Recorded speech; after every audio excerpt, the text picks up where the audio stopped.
Seja muito bem-vindo, bem-vinda a mais um vídeo de conexão com a nossa fonte criadora. Eu sou Verônica Mello e sempre compartilho aqui com vocês ferramentas espirituais para que a tua vida física seja mais fluida e você esteja alinhado aí com o seu propósito e não só isso, possa cumpri-lo de maneira exitosa. Também compartilho aqui com vocês duas realidades que nós vivemos, que é justamente a realidade física e uma realidade espiritual. E dadas a elas estão o calendário da alma, que é justamente esse calendário por trás das cortinas de fisicalidade, que compreende, digamos assim, tudo aquilo ou fabrica os eventos que nós vivemos dentro do calendário gregoriano, que está conectado exatamente aí com a consciência do corpo. Nós estamos entrando dentro desse calendário da alma exatamente em um ponto, em uma cabeça chamada Rosh Hashanah. Esse é chamado Ano Novo da Alma, ou seja, ele abre exatamente um ponto importante para que nós possamos receber dos mundos espirituais aquilo que precisamos para mais um ano aqui nessa dimensão. E esse ano que nós estamos entrando é exatamente o ano 5786. Conta a história de um certo astrólogo da corte que ele previu que a rainha do país morreria no dia seguinte. Quando a previsão se confirmou, o rei então ficou furiosíssimo e ordenou que esse astrólogo ele fosse executado, acreditando exatamente que ele tinha ali tramado a morte da rainha. Quando os guardas o agarraram e levaram diante do tribunal, exatamente ali diante do rei, o rei exigiu que ele prevesse a sua própria morte. E aquele astrólogo, olhando para o rei, disse: eu morrerei exatamente 3 dias antes que o grande rei que está diante de mim. Obviamente, naquele momento, o rei simplesmente poupou a sua vida. E por que estou falando aqui, obviamente, para vocês de uma alegoria, mas de certa forma todos nós gostamos de saber o que nos espera exatamente no ano que está entrando. A maioria das pessoas olham exatamente os astros para saberem aquilo que estará disponível de emanação nesse mundo físico, mas nós olhamos para a Torá. E olhando para esse ano de 5786, da qual nós estaremos adentrando em Yud Tishrei daqui a pouquinho, nós podemos ver que ele termina exatamente aí com a letra Vav, ou seja,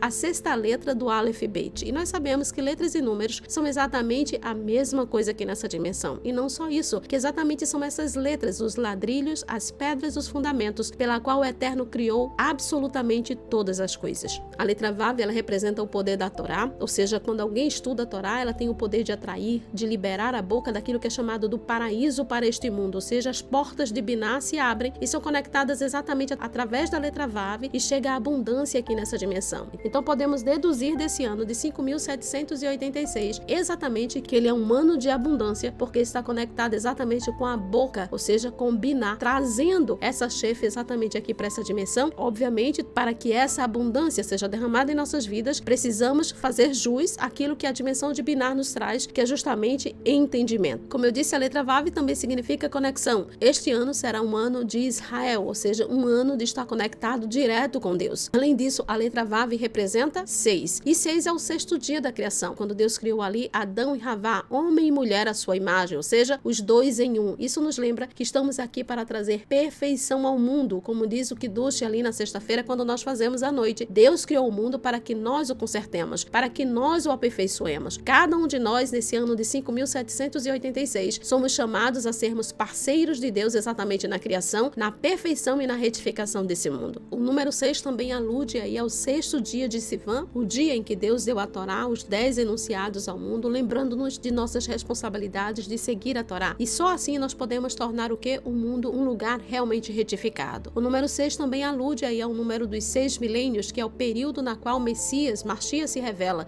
E nós sabemos aqui que Mashiach é um código. E não só isso, o ano 86 diz respeito ao quê? A Peru Uvru, ou seja, frutificar e multiplicar. Além disso, o número 86 está conectado à palavra Elohim. E não só isso, Hateba, ou seja, natureza, aquilo que se manifesta fisicamente. Não só isso, também está conectado com a palavra Lanu, Lamed Nun Vav, quando nós dizemos ali na nossa oração: abra a casa do tesouro do bem e abra-nos para nós, Lanu, que o bem seja para nós. Em outras palavras, não veremos apenas um bem geral no mundo, mas o ano de 5786 traz para nós também um bem pessoal, personalizado, ou seja, para cada um de nós, para cada uma das nossas necessidades pessoais. E isso de uma forma revelada, que possamos apontar com o dedo, sentir. Então, esse é um dos conceitos que aludem exatamente, que estão dentro, inerentes aí ao ano 5786, justamente o ano que nós estaremos entrando aí em Rosh Hashanah. Mas o que vem a ser a palavra Rosh? Da onde vem isso? Ela é encontrada especificamente ali no livro de Devarim, no capítulo 11, verso 12, que diz que os olhos de Deus estão sobre a terra. Mereshit Hashanah, ou seja, desde o começo do ano. Essa é a terminologia de Rosh, é onde aparece essa palavra Rosh. Agora, na verdade, Mereshit não significa apenas no início do ano, ano, mas sim na cabeça do ano. E essa é a diferença. Não é apenas o início do ano, é de fato a cabeça do ano. Ou seja, em outras palavras, assim como a cabeça é o centro vital do corpo, dirige o corpo e não só isso, dá vitalidade a ele também, assim, esses 2 dias, 48 horas de Rosh Hashanah, literalmente dão vitalidade e direção para todo o restante do ano. E por que usamos o dia de Rosh, de cabeça? Qual é a mitzvah desse dia de Rosh Hashanah? Lá em Vaikra, no capítulo 29, no verso 1, está escrito: no 7º mês será para vós um dia de toque do shofar. É isso que a Torá diz. A mitzvah do dia de Rosh Hashanah é ouvir o som do shofar. E por que ouvimos o shofar? Porque este é o dia em que coroamos Deus como nosso rei. Na véspera de Rosh Hashanah, Deus ascende às alturas.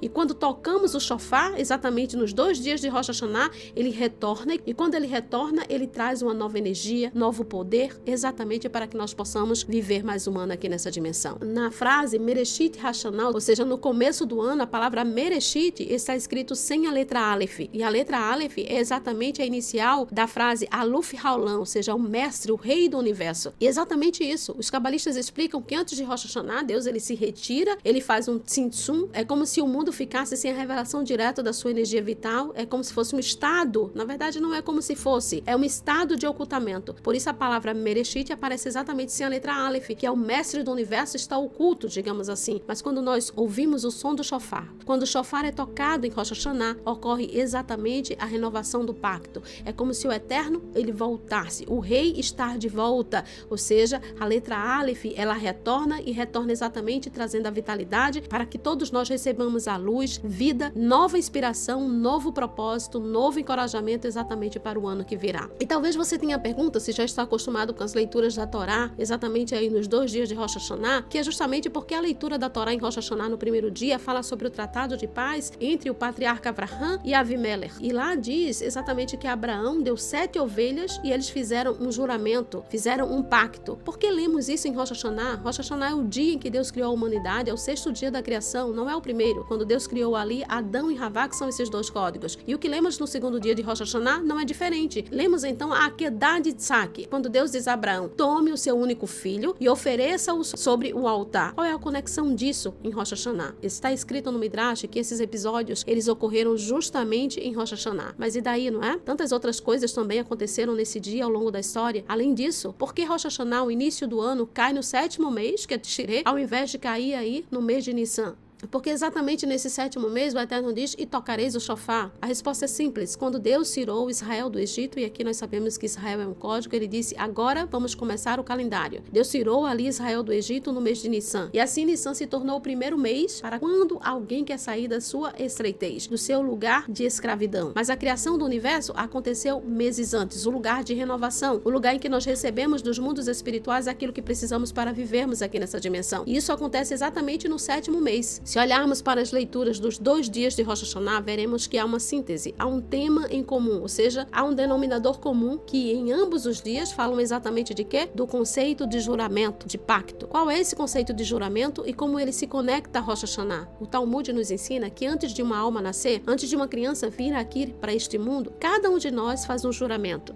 Nós fazemos um pacto com Deus. Nós juramos que seremos um tzadik, um justo, nós juramos que seremos correto, que não seremos perversos, que não faremos as coisas de forma má, cumpriremos as mitzvot, que não violaremos a Torá, que não iremos ferir o outro, que não roubaremos aquilo que é do outro, ou seja, esses são os juramentos que todo ser humano faz antes de vir ao mundo. E como Adão foi o primeiro ser humano, ele fez esse juramento exatamente em Rosh Hashanah, no dia em que nasceu. E como fomos criados à imagem de Adão, somos uma cópia do primeiro ser humano. Na realidade, todos nós nascemos em Rosh Hashanah. Portanto, em Rosh Hashanah, nós renascemos. Em Rosh Hashanah, a alma de Adão retorna ao mundo, assim como a alma de cada um de nós. Porque Adão, na verdade, era uma alma geral. Todas as almas da humanidade estavam contidas dentro dessa alma chamada Adão. Portanto, na realidade, Rosh Hashanah é o nascimento de cada um de nós. E como renascemos a cada Rosh Hashanah, mais uma vez nessa data, nós renovamos os nossos juramentos. E para nos lembrar desse juramento, falamos do juramento da Torá exatamente entre Abraão e Avimelech, e não só isso, entre o Eterno e Abraão, exatamente exatamente na Akedah de Isaac. Agora, qual é o significado de juramento? O Talmud nos diz que o juramento tem 3 significados. Significa juramento mesmo, pacto, mas também significa saciar. E um terceiro significado é que juramento significa 7. Então, podemos concluir que Rosh Hashanah está no 7º mês do ano para nos lembrar desse juramento. Agora, como isso funciona? Todos nós temos certeza que tem uma grande pergunta. Deus, o Eterno, quer que eu siga a Torá? O Eterno quer que eu seja bom? Hashem quer que eu não seja uma pessoa má? Ele diz que eu fiz um juramento, mas eu não me lembro desse juramento. Então, se eu não lembro, como eu posso ser responsável por algo que eu nem sequer recordo ter feito? Qual é o propósito de um juramento se nós o esquecemos ou não o conhecemos? A resposta é: o conceito do juramento não é apenas verbal. Ao fazer esse juramento, ele também nos sacia. É como comer à mesa e sentir-se satisfeito. A cada ano, Deus renova essa energia e nos dá o potencial para superar todos os desafios. Além disso, esse juramento vem do próprio Deus. Ele diz: eu juro dentro de mim mesmo. Ou seja, em outras palavras, em Rosh Hashanah, nós renovamos esse juramento que vai além, por exemplo, do mundo do Tikkun, do mundo do Tohu, que é o mundo do caos. Ele vem no nível de Keter, ou seja, ele vem da essência do Eterno. E, portanto, nós temos dentro de nós, nesse período de tempo, a renovação exatamente de poderes infinitos, para literalmente superarmos os desafios que porventura surjam durante o período de tempo que se inicia. E esse também é um significado de por que juramento está conectado com o número 7. 7 significa todos os dias da semana, não apenas em feriados, não apenas no Shabbat, não apenas nas segundas-feiras. Em todos os dias da semana nós temos o poder, a energia, a luz do Eterno. Exatamente, nós recebemos isso em Rosh Hashanah para superar os desafios. Além disso, Sheva representa o atributo de Yesod, que é justamente o atributo do vínculo que conecta o nível de Binah exatamente a Malhut. Isso significa que ele pega o potencial desse juramento e o traz para a nossa realidade, de modo que possamos literalmente aqui nessa dimensão, queridos, queridas, senti-lo e experimentá-lo. Termos dentro de nós a saciedade de poder ter a energia, a luz para superar todos os desafios e cumprir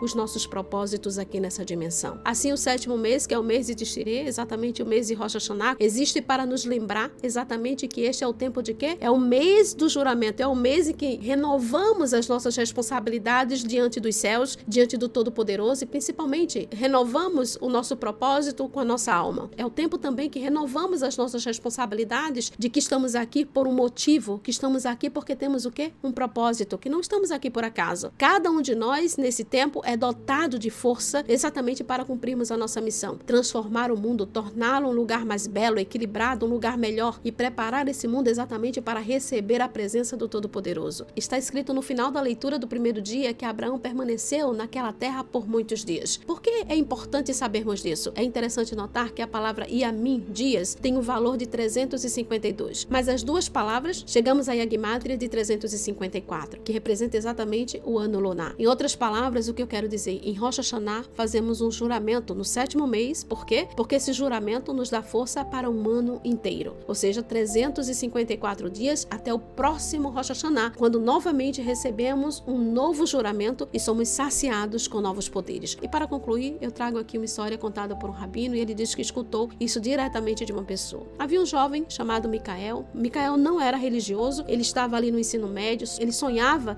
em entrar em uma grande universidade e ele era um excelente jogador de basquete. E Micael frequentava ali a escola judaica e tornou-se amigo do rabino. Assim, todos os anos em Rosh Hashanah, ele sempre ia à casa do rabino nos 2 dias de Rosh Hashanah, exatamente para quê? Para fazer o kiddush e ouvir o som do shofar. E certa vez ele apareceu exatamente na véspera de Rosh Hashanah e não no dia de Rosh Hashanah. E o rabino achou estranho e perguntou por que ele estava ali naquele dia, quando na verdade o som do shofar só deveria ser ouvido no dia posterior. Ele respondeu: rabino, eu sei que Rosh Hashanah é só amanhã, mas amanhã vai acontecer um jogo de basquete com vários olheiros presentes. E eu tenho a chance de ser escolhido. Eu sou um jogador fantástico e quero muito seguir essa carreira. Mas hoje eu estou aqui, então nós faremos o kiddush, comeremos a maçã com mel, essas coisas, ouviremos o shofar. O rabino, obviamente, não discutiu, disse que realmente era importante que ele estivesse no outro dia e não naquela véspera, mas respeitou a sua decisão. Sentaram-se ali para jantar. Na manhã seguinte, Micael pegou a sua bicicleta a caminho da escola e no trajeto ele foi atingido por um carro. Ele caiu no chão e não conseguiu mover as pernas. As pessoas ao redor começavam a gritar: Micael, levanta, levanta. E ele dizia: o que vocês querem dizer com levanta? Eu estou bem aqui de pé diante de vocês. Mas na verdade ele estava caído. Pouco depois chegou a ambulância, levaram Micael para o hospital e Micael foi declarado morto. Micael gritava: como assim morto? eu estou aqui, eu preciso ir ao jogo. E ninguém ouvia Micael. Cobriram então o corpo com um lençol, seus pais chegaram e começaram a chorar, chamavam por seu nome, gritavam e ele dizia: pai, mãe, eu estou aqui, eu estou ouvindo, eu estou bem aqui do lado de vocês. Colocaram então posteriormente Micael no freezer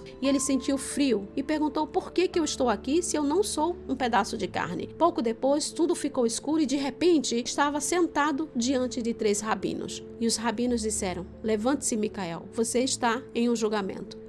Julgamento? Que tipo de julgamento? E os rabinos disseram: Micael, você morreu. Agora você está no céu. Somos os seus 3 juízes. O rabino do centro disse: hoje é o seu julgamento. Vamos decidir se você vai para o paraíso ou para as câmaras medianas. Haverá uma grande balança. De um lado, suas boas ações. Do outro lado, suas más ações. Se as boas superarem, você vai para o céu. Se não, descerá para as câmaras medianas. Micael ficou assustadíssimo. Ele dizia: eu não sou religioso, não estudava a Torá todos os dias, não colocava tefilim todos os dias, eu estou nervosíssimo. E os rabinos disseram: não se preocupe, nós vamos ver absolutamente tudo. Os rabinos então chamaram que entrem os anjos do bem. Cada mitzvah cria um anjo defensor. Uma palavra de oração, uma tefilá, cria um anjo. Se a mitzvah é feita então com alegria, o anjo é muito mais forte. Se ela é feita sem vontade, o anjo é fraco e encurvado. Assim foram entrando anjo após anjo, alguns fortes, outros deformados, mas ainda assim a balança de Micael ficou razoável, pois era um bom rapaz, ajudava os colegas, respeitava os pais, os avós, os professores, arrumava vez ou outra ali o seu quarto.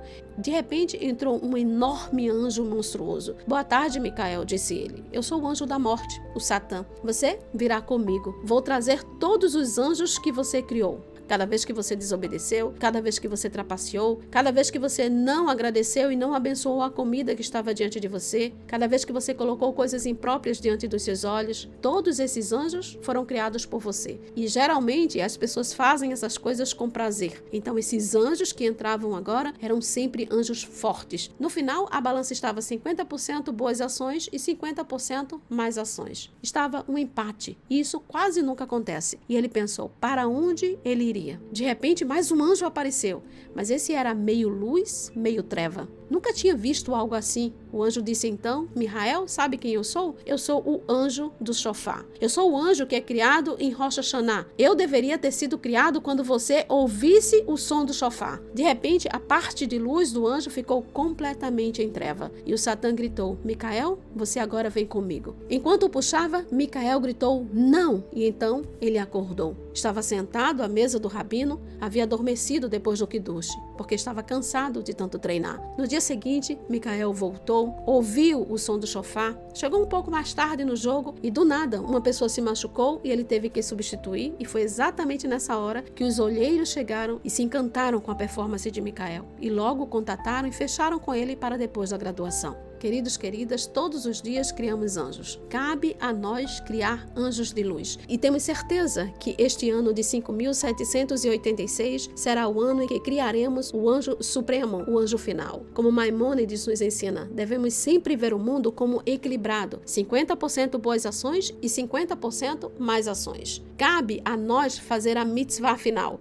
criar o anjo final. O meu desejo é que todos nós possamos ser inscritos, selados para um novo ano e que esse ano seja feliz e doce. E não só isso, que ele traga saúde, alegria, felicidade, êxito, sucesso naquilo que faremos. E não só isso, redenção completa através da revelação da última letra da palavra Adão. E para te ajudar nesse propósito, nós temos nos preparado desde o início do mês de Elul. A cada dia nós temos compartilhado com vocês ferramentas espirituais que nos ajudam a estarmos erguidos nesse dia, exatamente através da Teshuvá, da Tefilá e da Tzedaká.